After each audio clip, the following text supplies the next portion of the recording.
Saudações aos meus alunos do curso de pós-graduação em Direito e Processo do Trabalho da Fundação Educacional Machado de Assis.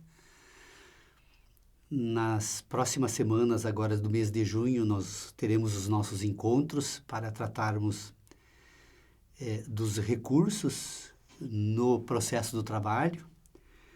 Então, eu aproveito este momento para trazer ou fazer algumas considerações a todos, apresentando as questões mais gerais do tema que trataremos, para que vocês já possam, então, pensando ou entendendo, estudando as questões que serão examinadas.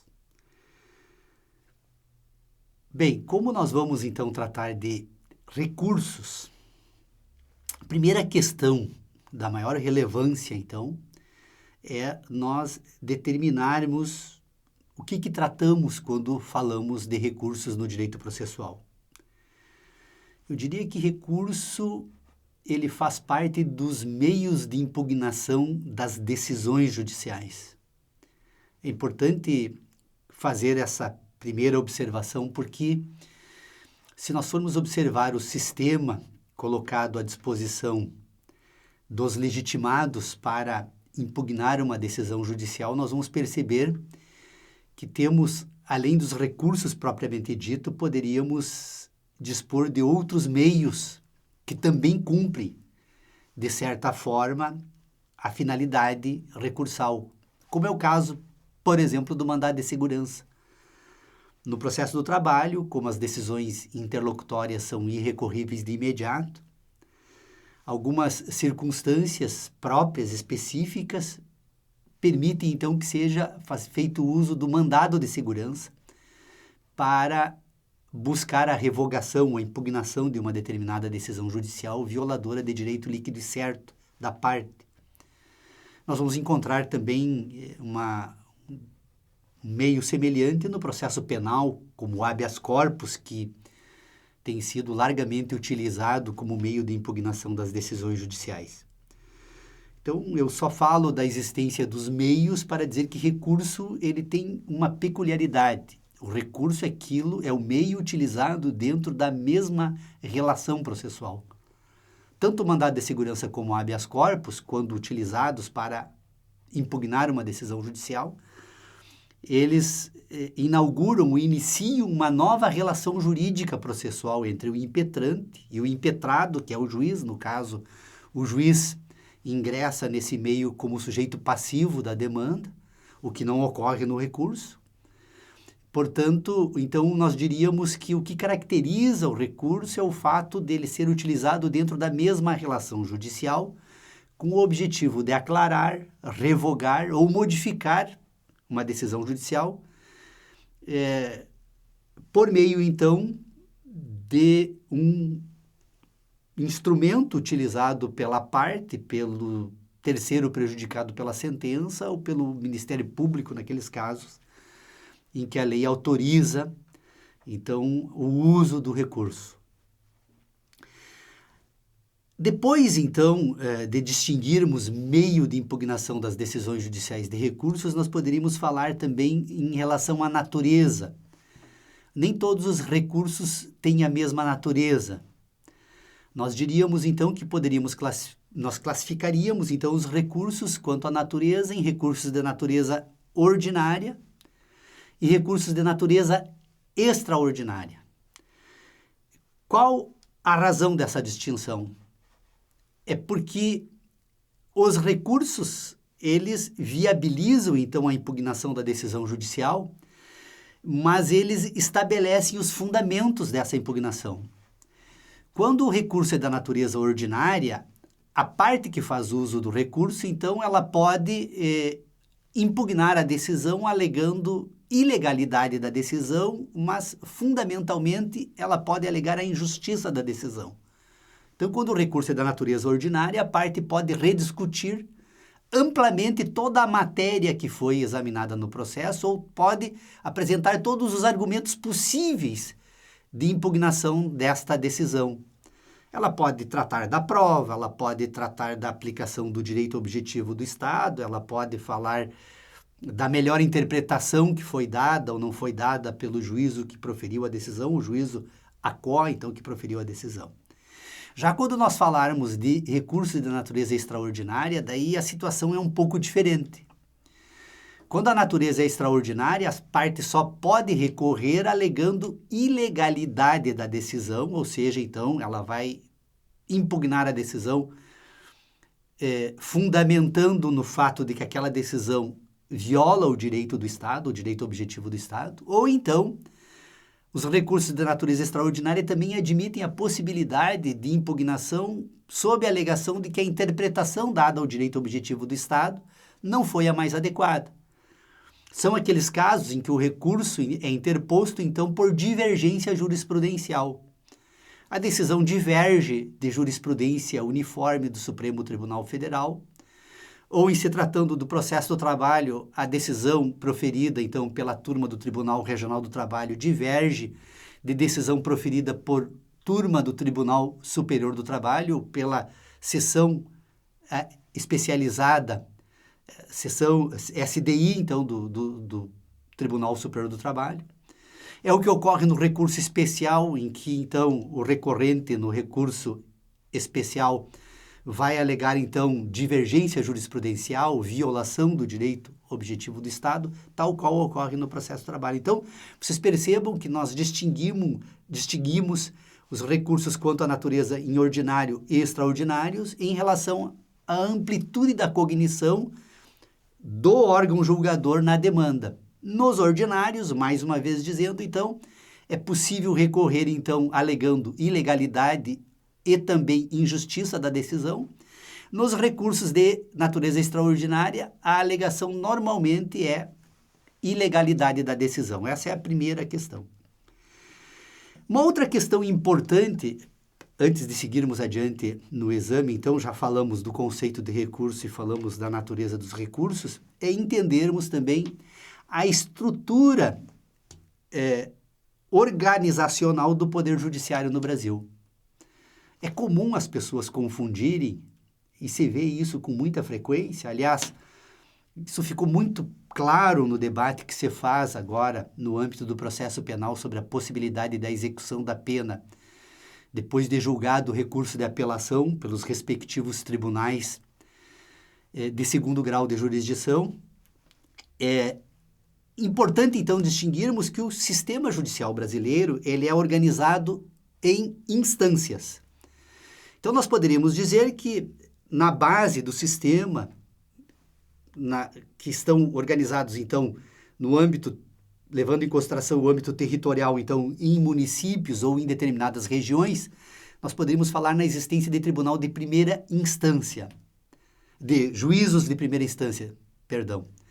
Depois, nós poderíamos falar, então, em juízos de segunda instância, que são os tribunais de justiça, os tribunais regionais do trabalho, os tribunais regionais eleitorais e assim por diante. Então, nós teríamos na primeira instância as varas do trabalho, as comarcas com varas cíveis ou criminais, né, ou as varas da justiça eleitoral e assim por diante. Na segunda instância, os tribunais regionais, então, eleitorais, federais, do trabalho, tribunais de justiça também. E depois nós podemos falar, então, de uma terceira instância, onde estão localizados, então, os tribunais superiores. Tribunal Superior do Trabalho, Superior Tribunal de Justiça, Supremo Tribunal Federal, Tribunal Superior Eleitoral, Tribunal Superior Militar e assim por diante. Então, nós teríamos primeira, segunda e terceira instância. Nós não podemos confundir instâncias com graus de jurisdição. Isso é extremamente relevante e é muito importante. Por quê? Porque grau de jurisdição é o local onde a ação inicia. Então, nós podemos, normalmente, as ações iniciam perante a primeira instância. Mas essa não é a regra geral.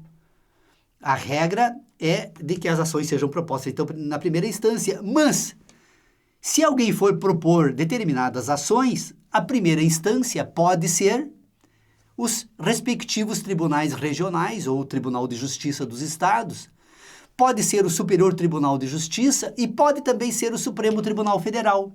Por exemplo, uma ação rescisória proposta de uma sentença trabalhista ou de um acórdão proferido pelo Tribunal Regional do Trabalho, o primeiro grau de jurisdição é o Tribunal Regional do Trabalho. Se o acórdão foi proferido pelo Tribunal Superior do Trabalho, a ação rescisória, o primeiro grau de jurisdição será o Tribunal Superior do Trabalho. Se uma ação for proposta por ato de responsabilidade ou por crime cometido pelo presidente da República, o primeiro grau de jurisdição é o Supremo Tribunal Federal. Então, o primeiro grau de jurisdição é onde a ação inicia e não a primeira instância, como equivocadamente algumas pessoas tratam e falam. E isso é muito preocupante, porque nós estamos vendo, acompanhando, na imprensa, a discussão sobre a possibilidade, então, de execução de sentença após o julgamento do recurso de apelação, ou seja, a possibilidade de trazer, então, uma outra discussão que também poderia ser importante, obviamente que não será feita aqui, que é a discussão sobre a coisa julgada material, ou seja, o processo ele pode tratar de coisa julgada material, que é quando encerra a possibilidade de discutir os fatos no processo. Depois tem a coisa julgada formal, que é quando se encerra a possibilidade de discutir as questões que dizem respeito ao direito objetivo do Estado no processo. Então, fala-se na possibilidade da prisão em segunda instância, enquanto que, na verdade, deveria se dizer da possibilidade da prisão em segundo grau de jurisdição. E a justificativa e o exemplo que eu utilizo aqui para confirmar, então, essa minha afirmação, é de que, por exemplo, a ação 470, famosa ação 470, que julgou um caso que ficou chamado como o mensalão no Brasil. Qual foi o órgão onde esta ação foi examinada? Pleno do Supremo Tribunal Federal. Qual era a função do Pleno do Supremo Tribunal Federal nesta ação? Era um órgão jurisdicional de primeiro grau que examinou, então, matérias que, segundo a denúncia apresentada naquela oportunidade, envolveriam, então, o presidente da República e, portanto, o Pleno do Supremo Tribunal Federal era o órgão de primeiro grau de jurisdição. Sem entrar na discussão depois sobre a possibilidade dos embargos infringentes como um substitutivo, um simulacro de segundo grau de jurisdição para cumprir as obrigações de tratados internacionais brasileiros e atender a uma determinação da Constituição brasileira, mas o Supremo Tribunal Federal funcionou em instância única, como primeiro e segundo grau de jurisdição. Portanto, não seria possível, pela linguagem utilizada, então, nesta afirmação da prisão em segunda instância, não seria possível falar da possibilidade de prisão de uma decisão dessa natureza, porque não haveria uma segunda instância. O Supremo Tribunal Federal funcionou nesta ação como órgão de instância única. Então, é muito importante nós cuidarmos da linguagem jurídica. O direito é uma ciência da linguagem. O direito é um conhecimento especializado das questões que dizem respeito, então, ao ambiente da fenomenologia jurídica, então, a linguagem especializada que trata do conhecimento, e o conhecimento se volta, então, para os fatos do mundo da natureza e humanos que interessam a teoria jurídica, mas quando o direito põe em ordem esse sistema, ele o faz por meio da linguagem, e a linguagem é uma ciência do direito, e ela precisa ser tratada como tal. Quando nós nos descuidamos da linguagem, nós desorganizamos o ambiente utilizado pelo jurista para tratar das questões que dizem respeito, então, ao local onde ele atua, e o faz por meio da linguagem. Portanto, essa questão da prisão em segunda instância ou em segundo grau de jurisdição não é uma questão menor da teoria jurídica, e o fato dela estar sendo utilizada indistintamente em todas as instâncias judiciais, os próprios ministros do Supremo Tribunal Federal tratam dessa forma, revela que a ciência do direito está em crise, a linguagem do direito está em crise e, portanto, o direito também está em crise, porque se ele é uma ciência da linguagem, quando os operadores não dominam mais a linguagem do direito, o direito todo sossobrou e entrou em crise. Mas eu falo, então, dessa questão para voltar, então, à nossa discussão. Nós vimos, então, que podemos tratar, então, de meios de impugnação de decisões judiciais e recursos. Nós podemos classificar, então, os recursos quanto à natureza em recursos ordinários. Mais uma vez, repito pela importância dessa questão. Recursos ordinários têm por finalidade ou permitem, então, ao recorrente rediscutir a justiça da decisão, rediscutir a prova produzida no processo, e também os recursos extraordinários, que são aqueles recursos, então, em que a parte só pode impugnar a decisão alegando violação do direito objetivo do Estado ou, então, uma interpretação que não esteja adequada do direito objetivo do Estado, que de outra forma também implicaria, obviamente, no tratamento deste modo. Bom, o que nós poderíamos, então, colocar nestes dois âmbitos? Primeiro, os recursos ordinários. No processo do trabalho, então, nós temos o recurso ordinário, que se chama recurso ordinário e é de natureza ordinária. E no processo penal e criminal, nós temos o recurso de apelação, que são recursos também de natureza ordinária. Já nos recursos de natureza extraordinária, nós poderíamos, então, trazer aqui para o processo do trabalho o recurso de revista, o recurso de embargos e o recurso, obviamente, extraordinário, previsto lá no artigo 102, inciso 3º da Constituição da República, que se chama de recurso extraordinário, mas é um recurso de natureza também extraordinária. E temos no processo civil e no processo penal o recurso especial, que é um recurso de natureza extraordinária. Então, nós temos esses recursos que poderiam ser classificados dessa forma. Por que eu insisto e ressalto essa distinção entre recursos de natureza ordinária e de recursos de natureza extraordinária? Porque a interposição desses recursos são absolutamente distintos, diferentes, e talvez aí residam os grandes problemas do entendimento do sistema processual recursal brasileiro.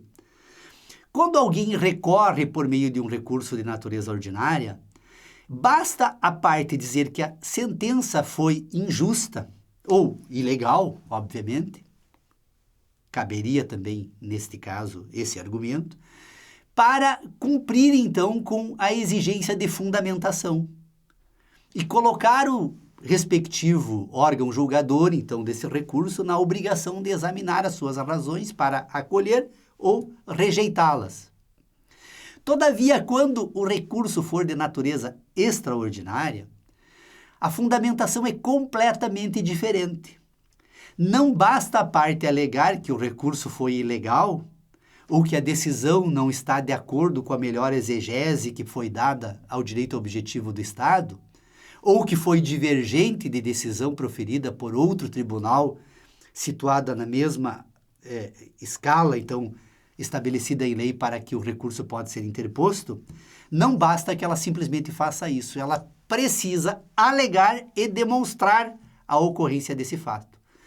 É por isso que, quando se fala de recurso de natureza extraordinária, a maior preocupação que se deve ter com relação a isso é com relação à demonstração do cabimento do recurso.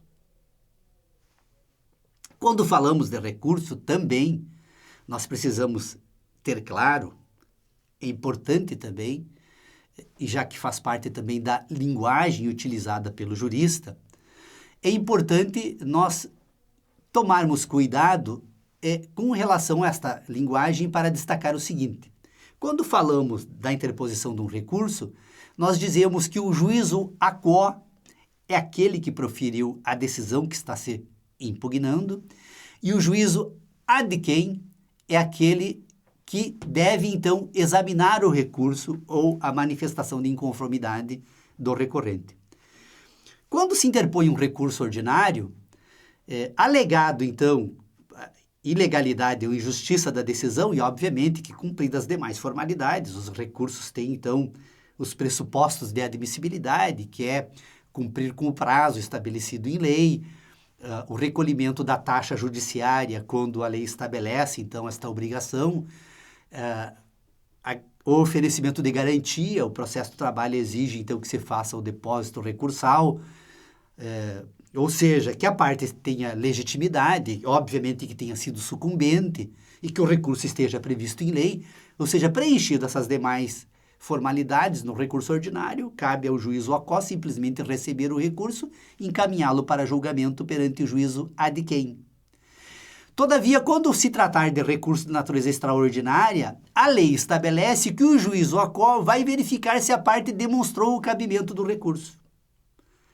Tenho ouvido, e com muita frequência, e especialmente na minha atividade também como advogado, eu percebo muitas vezes alegações, claro que de pessoas que não conhecem o sistema, dizendo que onde que se viu o juízo ACO ingressar no mérito do recurso antes de decidir se recebe ou não recebe o recurso. Ora, se o recurso é de natureza extraordinária, o juízo ACO precisa verificar se a parte conseguiu fundamentar adequadamente o cabimento do recurso, demonstrar o cabimento do recurso, porque, caso contrário, todos os recursos, de uma forma ou de outra, seriam encaminhados ao Supremo Tribunal Federal. Bastaria que alguém alegasse a violação da Constituição para obrigar o Supremo Tribunal Federal a reexaminar todas as decisões do Poder Judiciário do Brasil, o que obviamente seria impossível a 11 ministros reexaminarem todas essas decisões, porque simplesmente alguém alegou a violação da Constituição. Então, o juízo ACO, ele faz um filtro, ele examina então esta alegação para verificar se a parte conseguiu ou não demonstrar a ocorrência daquela hipótese prevista em lei, então, de que, pela demonstração feita por ela, seu recurso deveria ser admitido e encaminhado para o juízo ad quem para exame, então, se deve ou não ser acolhido, ou seja, provido pelos argumentos que foram apresentados. Então, nós temos a demonstração do cabimento. Quando falamos disso, aqui também tem uma outra questão extremamente relevante que eu, de modo muito preocupado, tenho acompanhado uma mudança drástica que eu atribuo ao desconhecimento da linguagem jurídica por parte dos juízes e tribunais. Quando nós tratamos desta questão da admissibilidade de um recurso, nós dizemos então que o recurso tem um momento que se examina a admissibilidade e tem um momento em que se examina o mérito do recurso. Quando o juízo ACO examina um recurso para verificar se ele deve ser encaminhado ao juízo ad quem para ser julgado, o direito processual tem uma linguagem que é própria, específica desta decisão. Diz-se, então, que o juízo ACO decide se recebe ou se admite o recurso. Então, quando o juízo ACO verifica se estão presentes os pressupostos de admissibilidade, ele decide se recebe ou se admite. Encaminhado o recurso para o juízo ad quem, para exame, então, do recurso, o juízo ad quem também vai novamente fazer um exame de admissibilidade do recurso. Só que agora, no juízo ad quem, ele não vai mais decidir se recebe ou se admite o recurso, porque o recurso já foi admitido, já foi recebido. Ele vai decidir no juízo ad quem, então, se conhece ou se não conhece o recurso. Se ele decidir que não conhece, ele conclui, então, negativamente com relação aos pressupostos de admissibilidade, que não estão presentes, e, portanto, fica desobrigado de examinar o mérito do recurso. Mas se o juízo ad quem decidir por conhecer o recurso, então ele vai para o segundo momento agora deste ato, que lhe compete, desse momento que lhe compete, aliás, para dizer se dá ou se nega provimento ao recurso. Dar provimento ao recurso, então, é acolher as razões do recorrente. Negar provimento ao recurso é não acolher as razões do recorrente. Mas é um fato que somente vai ocorrer depois do conhecimento. Agora nós precisamos destacar uma outra expressão jurídica, que é a que mais me preocupa, então, nessa questão que eu estou levantando aqui, que é que diz respeito ao seguimento do recurso. Em 21 de dezembro de 1988, por meio da Lei 7.701, promulgada a Constituição de 5 de outubro de 1988, os tribunais passaram, então, a reestruturar. O mandamento constitucional previa a possibilidade de uma nova forma de organização da atividade jurisdicional em nosso país, então, e no âmbito do processo do trabalho, foi o primeiro a adotar esta modalidade, então, de organização. Foi feita uma divisão do pleno do Tribunal Superior do Trabalho, que tinha a competência de examinar o recurso de embargos, e se criou, então, as seções, a SDI, Seção Especializada em Dissídios Individuais, e a SDC, Seção Especializada em Dissídios Coletivos. Então, o Tribunal Superior do Trabalho, que julgava, então, no pleno estas ações, os dissídios coletivos e os recursos de embargos, passou a dividir-se, então, em sessões para dar mais agilidade aos julgamentos. Junto com esta modificação no âmbito da Justiça do Trabalho, então, introduziu-se o parágrafo 5º no artigo 896 da CLT, à época, dando a possibilidade de que os relatores dos recursos de revista e dos recursos de embargos pudessem negar seguimento aos recursos quando eles fossem manifestamente inadmissíveis ou fossem contrariassem súmulas uniformes do Tribunal Superior do Trabalho. Então, foi um modo encontrado pelo legislador para não obrigar os relatores dos recursos de revista e dos recursos de embargos levar essas matérias para serem decididas pelas suas respectivas turmas ou pela seção especializada em dissídios individuais nos recursos de embargos, quando o recurso fosse manifestamente inadmissível. Neste caso, então, o relator negava seguimento ao recurso. Negar seguimento ao recurso, então, é uma decisão do recurso, depois dele ter sido recebido ou admitido perante o juízo ACO, e antes do exame, se ele deve ser conhecido no juízo ad quem. Então, o relator negava seguimento ao recurso, e dessa decisão estava previsto, então, nessa época, havia a possibilidade, então, da interposição de um agravo, que estava previsto no regimento interno do Tribunal Superior do Trabalho, que se chamava, obviamente, então, de agravo regimental. Então, quando nós tratamos de admissibilidade e mérito, então, nós vamos dizer que o juízo ACO decide se recebe ou se admite o recurso. No juízo ad quem, o relator decide se dá seguimento ou se nega seguimento ao recurso. E o órgão colegiado responsável pelo julgamento, então, decide se conhece ou se não conhece o recurso, e conhecido decide se prover ou não prover o recurso. Pois bem, lamentavelmente, nós estamos acompanhando hoje, nos tribunais regionais, os juízos ACO dizendo que negam seguimento ao recurso. Ora, como negam seguimento ao recurso? O recurso não foi recebido. Como você vai negar seguimento a algo que não foi? Quem nega seguimento ao recurso é o ministro relator. E o uso inadequado da linguagem jurídica cria uma dificuldade. Por quê? Porque se alguém chegar para mim, professor, o meu recurso teve o seguimento negado, eu não preciso de nenhuma outra explicação da pessoa que fala dessa forma, porque a linguagem jurídica diz que quem nega seguimento é o ministro relator, então eu já concluiria imediatamente da seguinte forma: não, o recurso foi admitido, recebido no juízo ACO, e o ministro relator então decidiu não levá-lo a julgamento porque ele se enquadraria então naquelas hipóteses previstas em lei de que o recurso não deve ser levado para o colegiado do respectivo tribunal para ser julgado.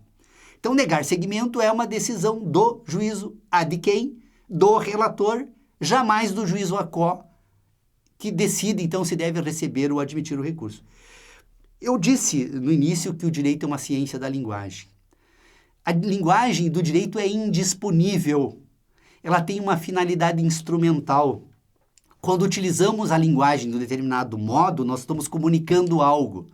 E quando comunicamos, nós não podemos fazer com que esta linguagem tenha um significado diverso daquele em que o jurista estabeleceu a ela e que o legislador acolheu, então, no seu sistema normativo. Então, nós estamos passando por um período de extrema gravidade em nosso país. O judiciário está sossobrando. Não é mais possível debatermos ou discutirmos algumas questões elementares que são fundamentais para a manutenção do sistema com a função que o Estado republicano estabeleceu para si. E esse problema da linguagem é um problema antigo. Eu lembro e venho há muitos anos tentando chamar a atenção dos meus alunos de uma expressão absolutamente singela, que até não tem consequências práticas relevantes para que possamos nos preocupar, mas que revela o descuido do jurista com a linguagem do direito, que é, por exemplo, uma disposição que consta lá como uma das últimas disposições das leis em nosso país. Diz que as leis entram em vigor na data de sua publicação. Vigor é uma expressão que diz respeito ao mundo da natureza animada. Quem tem vigor tem vida. Quando algo vigora é porque tem vida, está vivo. A lei não tem vida, a lei tem vigência. A lei entra em vigência na data da publicação. A lei vige, não vigora. E não é à toa que a cada dia a gente começa a perceber e tratar isso de normalizar essas aberrações da linguagem, tanto que se houve, um determinado juiz trancou o recurso. Como trancou o recurso? Ele estava entupido em algum lugar? Alguma razão para o juízo trancar o recurso? Olha, quando ele defere uma determinada medida, ele determina que o recurso não seja mais processado. Ou quando ele defere uma medida que manda o recurso ser processado, ele não destranca o recurso. Ele simplesmente determina que o recurso seja admitido, recebido. Ou quando ele simplesmente decide para que o recurso não tramite mais, ele impede a tramitação do recurso por as razões tais. Mas trancar recurso, sinceramente, não me parece que seja uma linguagem adequada, como, aliás, ouvi agora há poucos dias alguém dizer que o direito é uma ferramenta. Eu fiquei pensando onde nós encontraríamos parafusos ou alguma outra razão para a qual dizermos que o direito é uma ferramenta. O direito é uma linguagem, é uma ciência da linguagem. O direito é um sistema de inteligência do mundo da natureza, portanto, é um conhecimento. O direito é um sistema de imputação, ele estabelece consequências para determinados fatos nas relações humanas, interhumanas, intersubjetivas. O direito é um sistema de ordenação cultural, umas ferramentas cá entre nós. Não me parece ser uma linguagem adequada do jurista. Infelizmente, o Brasil hoje tem mais de 1.800 cursos de direito. Lamentavelmente, nós não tivemos condições de formar profissionais em condições de atender essa demanda, imensa demanda de profissionais para ministrarem aulas. Obviamente, eu não estou achando que eu seja uma pessoa diferenciada, mas eu, pelo menos, estou preocupado com isso, e o fato de estar preocupado talvez seja a grande virtude da fala que faço hoje aqui. Sei que também preciso resolver problemas que dizem respeito à minha formação, porque me formei nesse âmbito e sou produto desse meio, então sistematicamente me volto para aquilo que eu utilizo para a linguagem, que também utilizo, para tentar melhorá-la, mas eu não tenho a menor dúvida do mundo de que o direito é uma linguagem, é uma ciência da linguagem e que precisamos, se quisermos efetivamente fazer um estudo do direito, que seja um estudo que consiga atender as exigências mínimas, então, desta ciência, nós precisamos tomar muito cuidado com a linguagem. Então, eu trago para vocês essas primeiras considerações. Obviamente, nós voltaremos a tratar desses assuntos em sala de aula. Nós vamos falar, então, não apenas da teoria geral dos recursos, mas vamos especificamente tratar do recurso de revista, do recurso de embargos, do agravo no direito processual trabalhista. Vamos falar dos agravos regimentais, do agravo de instrumento e, portanto, nós vamos detalhadamente falar de todas as hipóteses de cabimento dos recursos no processo de trabalho, mas eu tomo a liberdade, então, de trazer a vocês aqui essas considerações apenas para provocá-los a pensar um pouco sobre o assunto que nos debruçaremos a partir do dia 18 de junho, quando eu iniciarei, então, as aulas que trataremos com todos. Muito obrigado à Fundação Educacional Machado de Assis pela oportunidade e até, então, junho, quando estaremos aí para pessoalmente conversarmos a respeito desses temas que são da maior relevância para o direito processual brasileiro e para todos nós. Obrigado. E obrigado pelo convite mais uma vez.